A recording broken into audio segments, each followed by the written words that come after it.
इस वीडियो में सबसे पहली चीज़ तो शिफ्ट वाइज एनालिसिस को देखने से पहले इट्स अ हम्बल रिक्वेस्ट कि आप लोग जो है अभी मैं जो कुछ चीज़ें बोलूँगा उस कथा को आप लोग सुन लीजिएगा।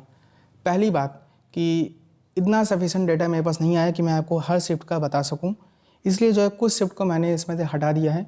तो प्लीज़ उसको देखने के बाद जो है आप परेशान मत होइएगा कि मेरी शिफ्ट इसमें नहीं है, क्योंकि मैं चाहता था कि जो भी शिफ्ट का मैं आपके सामने रखूँ वो एकदम सही जाने की कोशिश हो। क्योंकि कुछ शिफ्ट में जैसे कि डेटा काफ़ी ज़्यादा कम आया तो उसमें जो एवरेज है वो 290 भी जा रहा था। अब उसमें कुछ फेक एंट्रीज भी हो सकती हैं, तो इसलिए कुछ शिफ्ट हैं इसमें एंड कुछ शिफ्ट नहीं है। स्पेशली जो लास्ट का थर्ड फेज़ था उसमें एंट्रीज काफ़ी ज़्यादा कम है, तो मोस्टली वो शिफ्ट जो है इसमें नहीं है। हो सकता है कि अटेंडेंस काफ़ी ज़्यादा कम गई थी, तो ये भी एक रीज़न है कि जो डेटा है उतना नहीं आया। दूसरी बात कि इसमें आप केवल ये देख सकते हैं, जो कि मैंने अपनी तरफ से कोशिश किया है, कि कितना जो नॉर्मलाइजेशन में आपको कितना मिल सकता है, जो गैप है वो कितना है इजी शिफ्ट और हार्ड शिफ्ट के बीच में, लगभग जो है आपको कितने मार्क्स देखने को मिल सकते हैं। देन ये काफ़ी ज़्यादा शॉकिंग है, इसे देख के आपको काफ़ी ज़्यादा शॉक लगेगा। फेज़ वाइज मैंने नहीं किया है क्योंकि हर फेज़ में कुछ ईजी शिफ्ट थी, कुछ टफ शिफ्ट थी।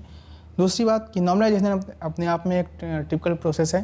देन यूपीएसआई का और ज़्यादा टिपिकल हो जाता है, तो उसके लिए काफ़ी ज़्यादा डेटा चाहिए। देन उतना मेरे पास नहीं है। मैं केवल इतना आपको बता सकता हूँ कि गैप कितना है, देन कितने नंबर जो है मिल सकते हैं, या खतरा किन शिफ्ट को सबसे ज़्यादा है, जितना मेरे हिसाब से है। एंड फिर इस बार हम बात करते हैं कि किस कैटेगरी का मैंने लिया थी। गर्ल्स की जहाँ तक बात है तो गर्ल्स का इतना डेटा मेरे पास नहीं आया है, तो उसके मैं किसी और वीडियो में उस बारे में बात करूँगा, लेकिन उतना डेटा उनका नहीं है। रीज़न क्या है कि जितना मैंने अभी एक और पोल कराया था अपने कम्युनिटी पोल में कि कितने लोगों ने गर्ल्स कैटेगरी से अप्लाई किया है, तो उसमें केवल 10% के अराउंड गर्ल्स थी। जो सर्वे हुआ है का जो फॉर्म फिल किया उसमें भी लगभग 6.6% लगभग फीमेल यूआर थी, एंड लगभग इसी के आसपास जो है ओबीसी इससे कम। देन लगभग 10% ही थी जो कि गर्ल्स थी। तो आप समझ सकते हैं कि गर्ल्स की तरफ से जो डेटा है मेरा काफ़ी ज़्यादा कम आया है। फिर उसके बाद एक क्वेश्चन है काफ़ी ज़्यादा कि क्या ये सेफ स्कोर है या नहीं। तो अगर आप जो है इस मार्क्स को क्रॉस करें तो आपके चांसेस काफ़ी ज़्यादा हाई हो जाते हैं कि आप एक अच्छे स्कोर में हैं। तीसरा कि यहाँ पे मैं अपनी तरफ से बेस्ट देने की कोशिश करूँगा। पहला क्वेश्चन लोगों के मन में आएगा कि क्या मैं किसी को फालतू की खुशी दे रहा हूँ। तो अगर मुझे किसी को फालतू की खुशी देनी है तो यूट्यूब में आजकल लोग काफ़ी अच्छी तरीके से दे रहे हैं। मैं बोल दूँ कि भाई 80 पे सिलेक्शन हो जाएगा, 85 पे सिलेक्शन हो जाएगा, 90 पे हो जाएगा या 100 पे हो जाएगा, ठीक है। तो ऐसी फालतू की खुशी लोग ऑलरेडी दे रहे हैं। लेकिन हो सकता है कि उनके पीछे एक अच्छा खासा लॉजिक हो, बट जो चीज़ें मेरे पास है मैं उस बेसिस पे मैं बात करूँगा। एंड फोर्थ पॉइंट, क्या ये सेक्शनल जो चीज़ें हैं वो मैंने आपके सामने रखी हैं, यानी कि सेक्शनल जो कौन सा किस दिन जो है कौन सा जो टॉपिक है वो टफ था, कौन सा ईजी था। देखिए मैं आपको बता दूं कि सेक्शनल वाले पोर्शन में कुछ गलती मुझसे भी हुई है। एक्चुअली में मुझे वहाँ पे लिखना चाहिए था कि आपके कितने मार्क्स बन रहे हैं, मैंने मार्क्स नहीं लिखा। तो मोस्टली जो है लोगों ने उसमें अपने कुछ लोगों ने उसमें अपने अटेम्प्ट डाल दिए, कुछ लोगों ने अपने मार्क्स डाल दिए, कुछ लोगों ने कुछ नहीं डाला। तो वो बहुत ही ज़्यादा आप कह सकते हैं कि अस्त व्यस्त है वो, तो उसको मैं इंक्लूड नहीं कर रहा हूँ क्योंकि उसमें चीज़ें अच्छी तरीके से नहीं हो पाई हैं। देन सबसे बड़ा क्वेश्चन फेक एंट्रीज़ का क्या। देखिए उसका तो कोई कुछ नहीं कर सकता, लेकिन मैंने अपनी तरफ से कोशिश किया है कि मैं फेक एंट्रीज़ को हटा दूँ। लाइक मैंने ये भी देखने की कोशिश किया है कि 300 प्लस वाले कितने हैं, देन 330 प्लस वाले कितने हैं, और ऐसा चीज़ें। मेरे सर्वे में केवल एक बंदा है जिसके 330 हैं। देन कई सारी एंट्रीज थी जिनके 360 थे, 370 थे, 340 थे, एंड एक एंट्री है जिसने सही में नाक में दम कर दिया। अनुप्रिया, अभी अनुप्रिया हैं कि अनुप्रियतम हैं कि एंजल प्रिया हैं, भगवान जाने। ये भाई जो भी है, इस भाई ने 11 एंट्रीज दी हैं, एंड भाई को ये लगता है कि मैं एक नंबर का बेवकूफ़ हूँ, मेरे को पता नहीं चलेगा। भाई ने 11 एंट्रीज दी हैं, देन 11 की 11 एंट्री में भाई ने 400 में 400 लगाए हैं। यार क्या करते हो यार, इतना खाली टाइम तुम क्यों इसमें बर्बाद करते हो। 400 में 400, 400 में 400। तो मैंने ऐसी कई सारी एंट्री को हटाने की कोशिश की। बाकी आपकी इच्छा, आप लोग अगर सही देंगे तो ठीक है। बाकी कुछ लोगों को ये लगता है कि फालतू का डेटा दे देंगे तो इससे सर्वे गलत हो जाएगा। भाई आपकी सोच है, इस बात से कोई फ़र्क पड़ता नहीं। देन सर्वे में उसका इतना इफेक्ट होता भी नहीं है। मतलब अगर सही लोग ज़्यादा से ज़्यादा देंगे तो ये गलत एंट्री अपने आप कम हो जाती है, कोई उसका इफेक्ट नहीं दिखता है। तो वही गर्ल्स वाले फैक्टर में, क्योंकि गर्ल्स की तरफ से एंट्री काफ़ी ज़्यादा कम थी, तो उस टाइम पे गर्ल्स में जो इस भाई ने फेक एंट्री डाली थी तो उससे काफ़ी ज़्यादा इफेक्ट देखने को मिला था। लेकिन जब मैंने गर्ल्स में इसकी एंट्री को हटा दिया तब मुझे समझ में आया कि हाँ नहीं ठीक है, यहाँ से जब कुछ ठीक तरफ जा रहा है। देखिए ये आप देख सकते हैं किस किस कैटेगरी से कितने लोगों ने इसमें अप्लाई किया है। जो आखिरी फेज़ था उसकी तरफ से जो डेटा है काफ़ी ज़्यादा कम मिला है। एंड ये आप देख सकते हैं 275.85 75198 ये एवरेज जा रहा है कि टोटल लोगों के कितने मार्क्स बन रहे हैं। आपको याद होगा कि जब मैंने 3 दिन पहले सर्वे किया था उसमें भी जब काफ़ी कम लोगों का डेटा था उसमें भी जो एवरेज था वो 274.18 था, 12 ऐसे कुछ था। अभी भी जो है जो एवरेज है वो 275.857518 है। इट मीन्स कि ये चीज़ तो आप सभी अच्छी तरीके समझ चुके होंगे कि इतना ही एवरेज जा रहा है। जो मार्क्स हैं लोगों के वो इसी बीच में। अब इसमें सब कुछ है, इजी है, हार्ड है, मॉडरेट है, सारी शिफ्टों के इसमें मार्क्स इंक्लूडेड हैं। ऐसा नहीं है कि हार्ड शिफ्ट का ये है या इजी शिफ्ट का ये है और सारी चीज़ें।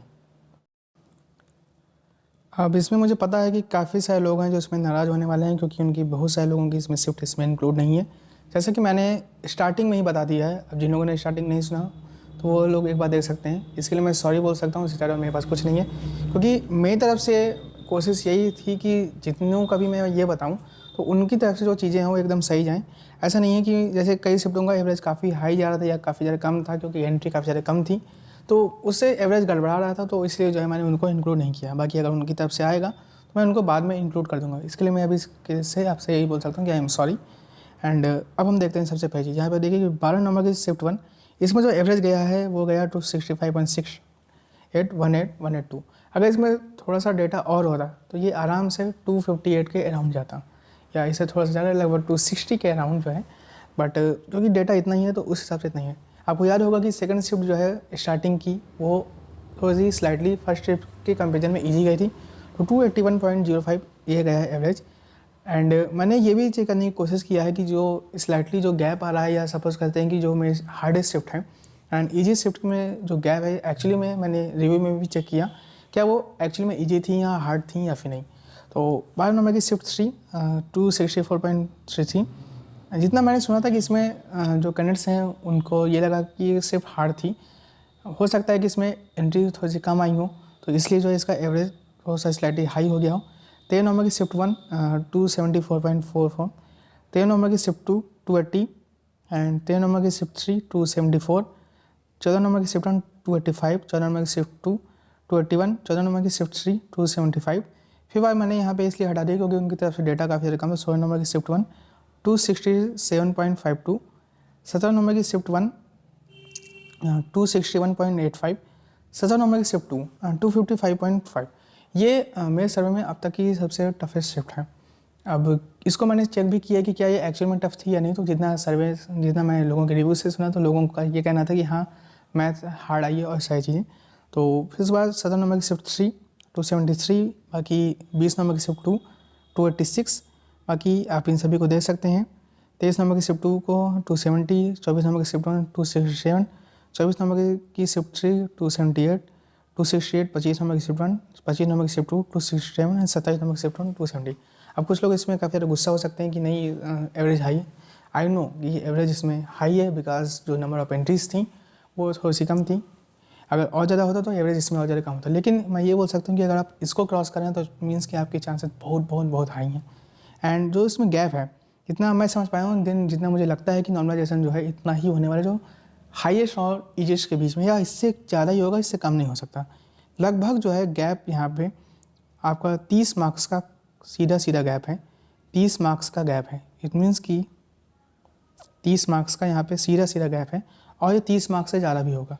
ये 40 मार्क्स भी हो सकता है। देखिए यूपीएसआई में क्या होता है कि आपके जो मार्क्स कटते हैं वो आप कह सकते हैं कि काफ़ी ज़्यादा कटते हैं। तो मार्क्स इसमें कटना काफ़ी ज़्यादा होता है। जैसा कि आप कह सकते हैं कि जैसे 15, 16 और 18 नंबर। आसान शब्दों में जिनको नहीं पता वो आप इस चीज़ से समझ जाइएगा, 15, 16 और 18। तो अब आप समझ चुके होंगे कि यूपीएसआई में मार्क्स कटते हैं और काफ़ी ज़्यादा कटते हैं। लोगों के 20-20 नंबर, 20-22 नंबर तक कम हो जाते हैं। इससे भी ज़्यादा लोगों के मार्क्स कम होते हैं और लोगों के 30-40 मार्क्स भी बढ़ जाते हैं। जैसे यहाँ पे आप देखिए कि लगभग 30 मार्क्स का गैप है, 285 है, 286 है एंड देन 255 है।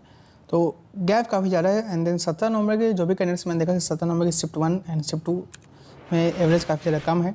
बाकी आप ही बताइए कि आप इससे कितना एग्री करते हैं या नहीं, या डिसएग्री करते हैं, तो वो भी आप बता सकते हैं।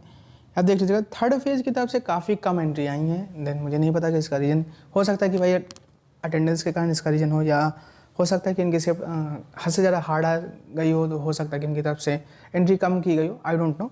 बट स्टार्टिंग में आप देख सकते हैं कि लोगों की तरफ से जो एंट्री थी वो काफ़ी ज़्यादा हाई थी। फिर सेकंड फेज़ में भी काफ़ी ठीक ठाक एंट्री है, लेकिन थर्ड फेज़ की तरफ से काफ़ी कम आई है। मैं चाहता तो इनको इंक्लूड कर देता, बट फिर वही बात है कि वो आपको एक अजीब तरीके का डेटा दे रहे थे जिसको मैं इंक्लूड नहीं करना चाहता। बाकी मैंने अपनी तरफ से कोशिश किया है कि एक अच्छा एनालिसिस आपके सामने रखा जाए। आप भी बता सकते हैं कि आपको ये कैसा लगा। बाकी किसी को कोई क्वेरी हो तो पूछ सकता है। 275 टोटल एवरेज गया है। एंड कुछ लोगों का ये भी क्वेश्चन है कि भाई हमको कितने नंबर, अभी कुछ लोगों के कमेंट आएंगे कि हमारे इतने मार्क्स हैं कि क्या हमको रनिंग करनी चाहिए या नहीं। मैंने जो चीज़ें हैं वो आपके सामने रख दिया है।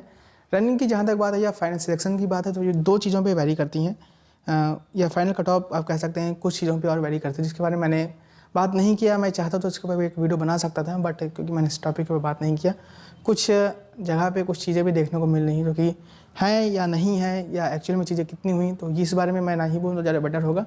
ये गवर्नमेंट या बोर्ड ज़्यादा अच्छी तरीके से बता सकते हैं। एंड सेकंड पॉइंट है कि जो फिज़िकल है वो कब तक होता है। अगर फिज़िकल का टाइम मिल जाता है काफ़ी ज़्यादा तो ऑब्वियस सी बात है कि हर बंदा फिज़िकल निकाल लेगा। लेकिन अगर जो फिज़िकल का जो टाइम है वो उतना ज़्यादा नहीं मिलता है, तो आप समझ सकते हैं कि फिज़िकल कम कैंडिडेट्स निकालेंगे। अगर जेएन में फिज़िकल होता है तो और भी कम लोग निकाल पाएंगे। ये ऑब्वियस सी बात है कि अगर टाइम मिल जाएगा तो फिज़िकल कैंडिडेट्स ज़्यादा पास कर पाएंगे। बाकी आप क्या सोचते हैं वो बता सकते हैं। किसी कोई क्वेरी हो तो पूछ सकता है। हो सकता है ये वीडियो सबसे लंबी हो गई हो। देन अगर इस टॉपिक पे कुछ और बात करनी हुई तो मैं बात करूँगा। देन और इस टॉपिक के ऊपर और कोई वीडियो फिर नहीं है। गर्ल्स के ऊपर एक आ सकती है, या अगर मेरे पास और डेटा आएगा या कुछ और चीज़ें बतानी होंगी तो मैं आपको बता दूँगा। किसी को कोई क्वेरी हो तो पूछ सकते हैं। Have a nice day.